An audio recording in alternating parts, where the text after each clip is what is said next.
The vice presidential nominees go head-to-head in a high-stakes showdown. I'm Carolyn Cummings in New York with the highlights from the VP debate.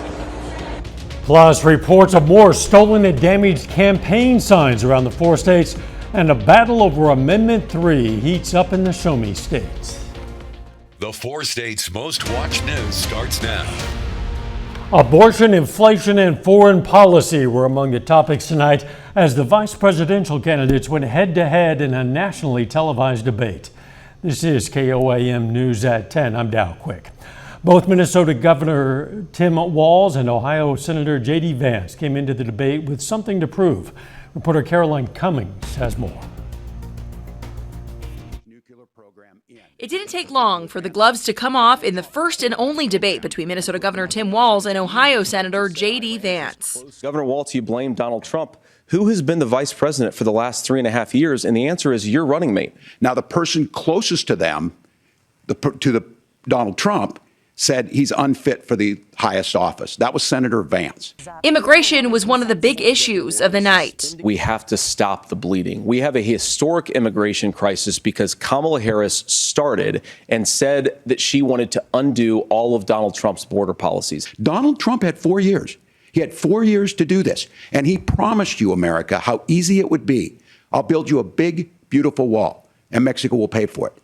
Less than 2% of that wall got built, and Mexico didn't pay a dime. Walz targeted Vance for his false claim that Haitian immigrants were eating their neighbors' pets in Springfield, Ohio. And the consequences in Springfield were the governor had to send state law enforcement to escort kindergartners to school. Vance objected to how the moderators, Face the Nation host Margaret Brennan and evening news anchor Nora O'Donnell handled his response. Nora, thank you. Senator, we have so much to get to. Margaret, I think it's important because we're going to turn now to the economy. Thank you. Margaret, the rules were that you guys weren't going to fact check. And since you're fact checking me, I think it's important to say what's actually going on. CBS News then cut both candidates' mics.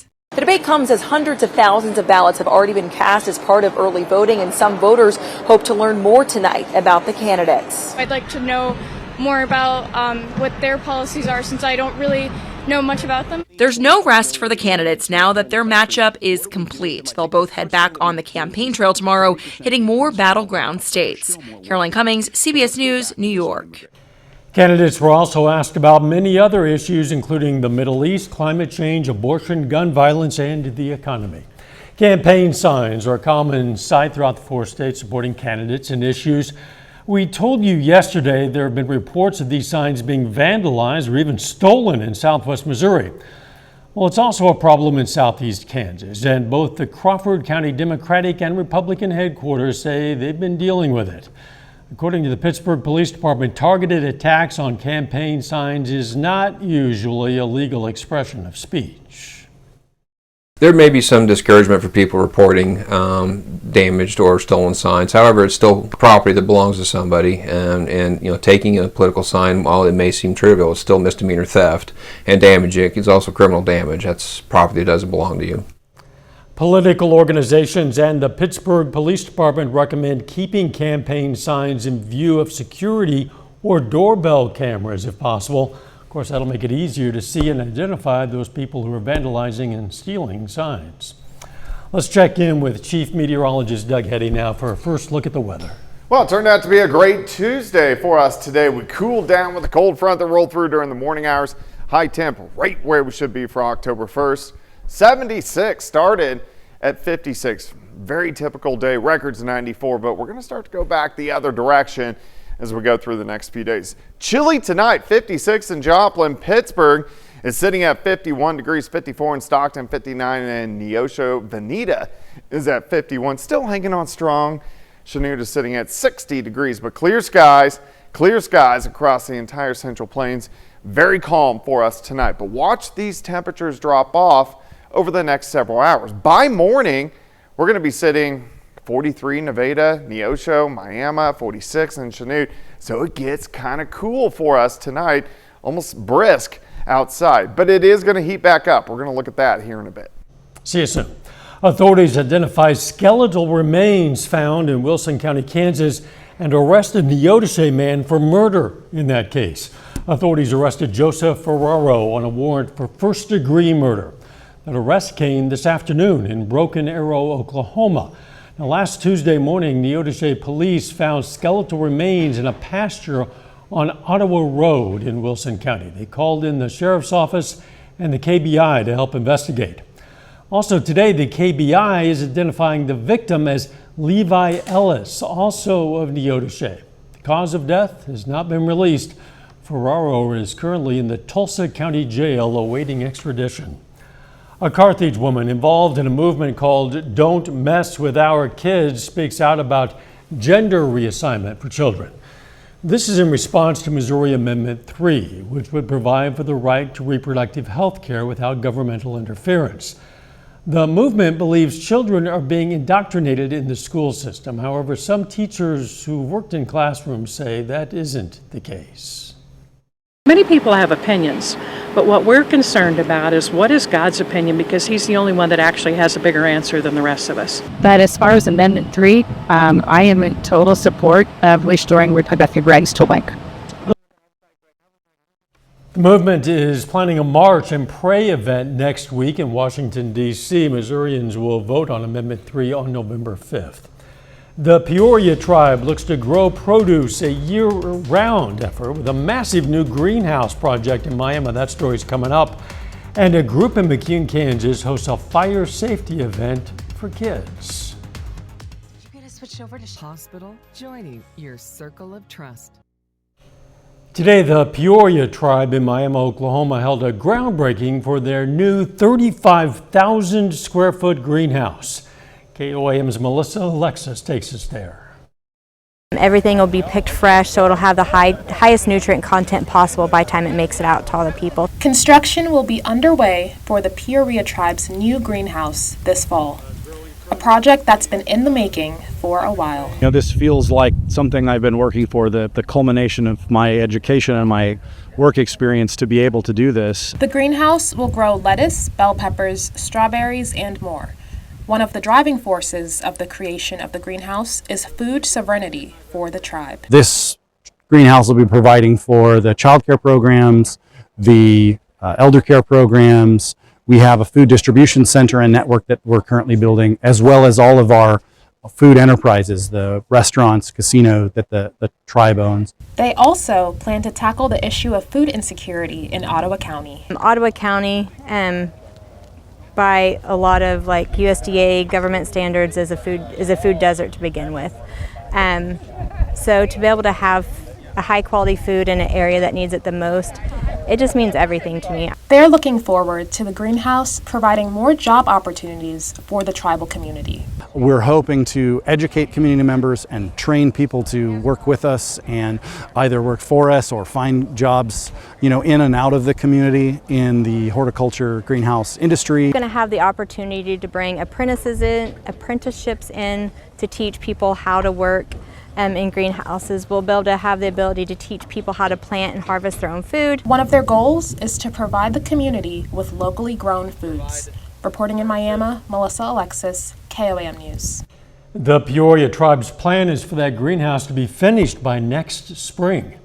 The Joplin Area Transportation Study Organization wants to hear the community's thoughts on transportation in the city. From now until October 30th, the JATSO online survey is open for comments from residents and stakeholders to share their thoughts and experiences regarding transportation safety. Survey questions will focus on safety perceptions, specific problem areas, and suggestions for improvement. If you're interested, just head over to KOAMnewsnow.com, where we've provided a convenient link to that survey. MoDOT wants to alert drivers in Jasper County of some upcoming road work. From this Sunday at 7 p.m. until Monday morning at 7 a.m., crews are going to be removing old pavement and laying new surface in the Route 4396 roundabout. Drivers should find alternate routes as that area is going to be closed during those hours. MoDOT says there will be signs and message boards will alert drivers approaching the work zone. The initial investigation into a fire last night at the Love's Travel Stop in Joplin suggests the brakes on a semi-truck were the cause. Crews responded to that fire near midnight. The truck was hauling a full load of energy drinks. Authorities say the driver pulled to the front of the parking lot and unhooked the trailer as the flames began to consume it. Fire was under control in about 15 minutes, but the trailer and its load, they were destroyed. No one was injured. October is Fire Prevention Safety Month, and this afternoon, kids in McCune, Kansas got a lesson on what to do in emergency situations. Battalion Chief Mike Shoemaker talked about what children should do when they're sleeping and the fire alarm goes off, and even showed the kids how to crawl through smoke. The biggest problem we have is, smoke detectors, making sure that they're in every home. A lot of them think that they'll smell the smoke if they're sleeping and be able to get out that way, but it's not the truth. Shoemaker says it's important for families to have a meetup spot and a plan if there ever is a fire in their home.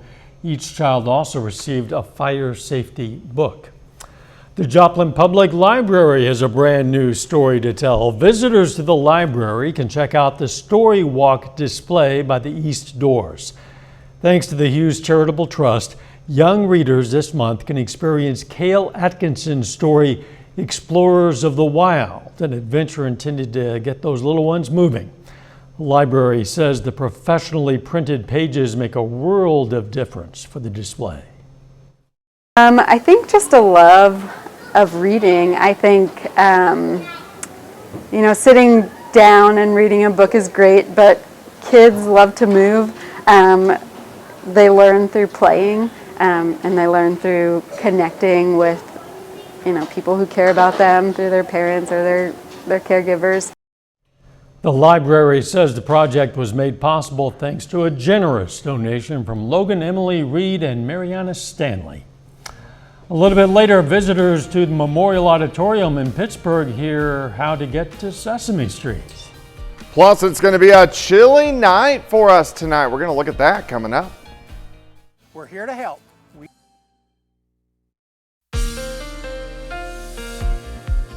It turned out to be a nice Tuesday for us today, cooler than what we have seen over the past couple days, and it's going to be chilly, almost cold outside for us tonight. Looks good. Nice shot of Indigo Sky Casino and Resort. Indigo is just outside of Seneca, Missouri. All right, look at the 24-hour temperature change. So right now, it's 10 to 16 degrees colder outside than it was at this time last night, and we're going to go all the way down into the 40s later on tonight. Let's check out some temps. Still 62 in Bentonville, but 55 in Monette. It's 51 in Pittsburgh. Nowata is sitting at 57 degrees. Here's 7th. Here's Rangeline sitting at 56. East northeasterly winds at about 5. So those have calmed down a bit. It was pretty windy earlier today, but now we have these northeasterly winds fairly light across the region. Now watch as we go into the daytime hours tomorrow. Winds are going to switch out of the south, and that's going to start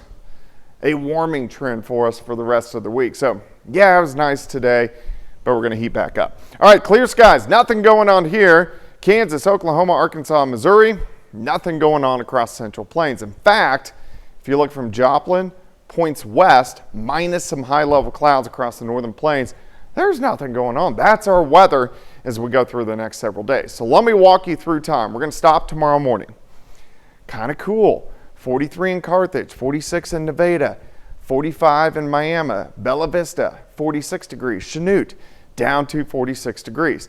Sunny skies, lower 70s by noon, and about 5 or 6 degrees warmer than what we saw today.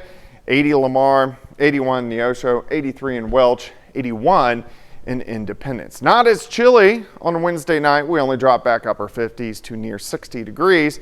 And then as we go into Thursday afternoon, now the heat comes back. So we're talking 90, 91, 92 degrees. So it gets kind of hot Thursday, Friday, lasting into Saturday. 47 in the morning, 73 by noon. High temp right around 82. We're going to have plenty of sunshine all day long. All right, let's go upstairs. We're going to go to this is called a 500 millibar chart, about 18,000 feet.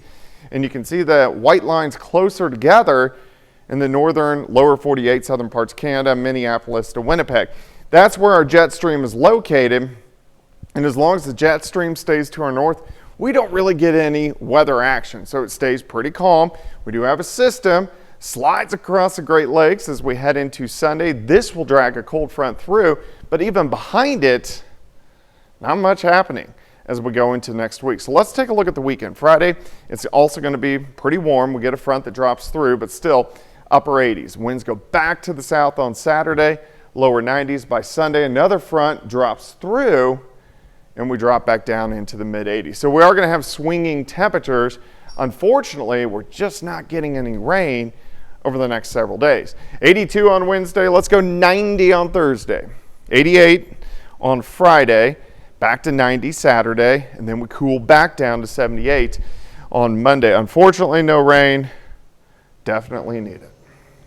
And we have for some time. But fortunately, this very hot temps will only be around for a few days, I guess. Yep. Thanks, Doug.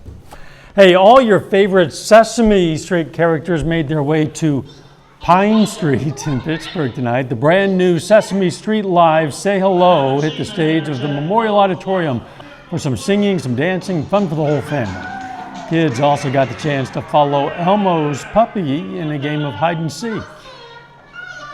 Still ahead, Pitt State Athletics reveals its football uniforms for this Saturday's game. And the Royals try to win their first playoff game in 9 years. Sean Dales has those stories and more coming up next. Outpost Casino is giving away.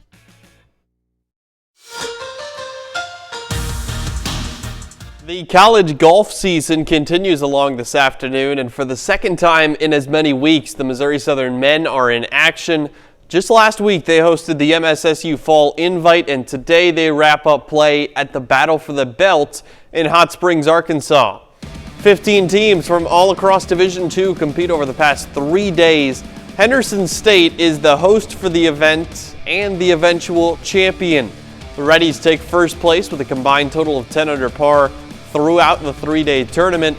Missouri Southern finishes tied for 11th place at 34 over par. Lions' best round came on day one. That's where they shot 6 over. Here's a look at the individual leaderboard. 2 players finished tied for first at 7 under par.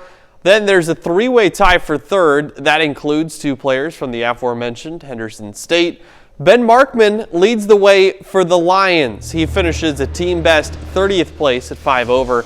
Connor Goins and Blake Heimberger not too far behind. They're at 8 and 9 respectively. Southern is back at it in St. Joseph next week.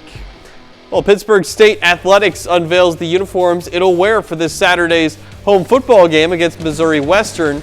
The Gorillas will wear red jerseys with white helmets and white pants. That uniform combination for the first time this season. The Pittsburgh State 2024 Athletics Hall of Fame class will be honored at halftime of that contest. And while the Gorilla football team should be very well rested coming into that matchup on Saturday, they had the last week off. That's one of their 2 bye weeks this season. And with no game, Pittsburgh State remains at the same spot in the top 25 rankings. The Gorillas stay at number 10 in the country. They're joined by 3 other members of the MIAA, all in the top 20. Central Missouri is number 12 in the nation. That comes after the Mules beat Nebraska Kearney by 1 point on Saturday. Central Oklahoma is undefeated, 4-0, and the Broncos are ranked 17th. They're in Joplin this weekend, taking on Missouri Southern. Then Emporia State, who beat the Gorillas just a couple weeks ago, is number 18. They lost to Northwest Missouri this past week. Well, today marks the first day of October, and of course, that means playoff baseball. The MLB postseason begins this afternoon. That includes the Royals. They play in a best-of-3 wildcard series against the Orioles. Game 1 of the AL wildcard series, Cole Reagans takes the mound for Kansas City. And in the 4th inning, no score, Reagans dealing. First, he gets Anthony Santander to go down swinging. Next batter is Ryan Mountcastle. He also swings and misses. Reagans has 5 strikeouts through the first 4 innings. More on him in a bit. Still no score, 5th inning. Same score, and Corbin Burns pitching for the Orioles gets MJ Melendez to the liner right to Ryan Mountcastle at first. He makes the catch, then just steps on the bag for the quick unassisted double play. We're still scoreless into the bottom of the 5th inning. Runners on the corners for Baltimore, but Reagan's not rattled. First, he gets James McCann to strike out swinging. Next batter, Gunnar Henderson also strikes out. Reagan's throws 6 scoreless with 8 strikeouts. Top of the 6th, 2 outs, and Bobby Witt Jr. hits one in the hole to left field. Michael Garcia comes in to score. Royals take a 1-0 lead. Bottom of the 9th inning, we go ahead, same score, runner on first, Lucas Urseg on to try and get the save, and he gets Heston Kerstad to strike out swinging. Royals win game 1 of the best of 3, 1-0 the final score. They try to finish off the Orioles tomorrow in game 2. And we see it all the time. By the time you get to October, suddenly those high-scoring games go away, and you can get a 1-0 game like this. You could get another one tomorrow.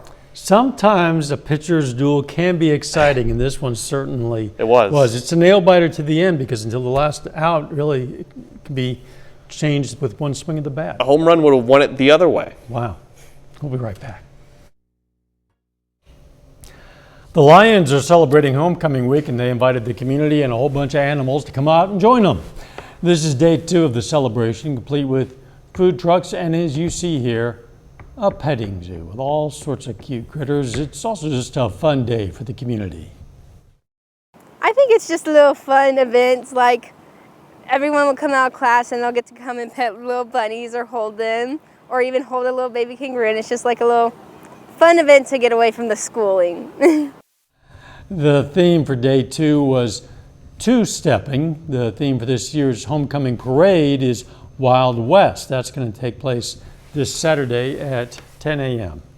A bit windy, but otherwise nice day for a little petting zoo. Yeah, it wasn't bad at all today. Chilly in the morning. We're going to be down into the mid-40s, but 82 in the afternoon, up to 90 on Thursday. Final sports notes. We got high school softball regionals tomorrow, playoffs in Miami. The Lady War Dogs have had a great season till now. They try to continue that tomorrow. See if they can. Thanks for joining us. Don't forget the morning show starts at 5 a.m. and let's make it a great tomorrow.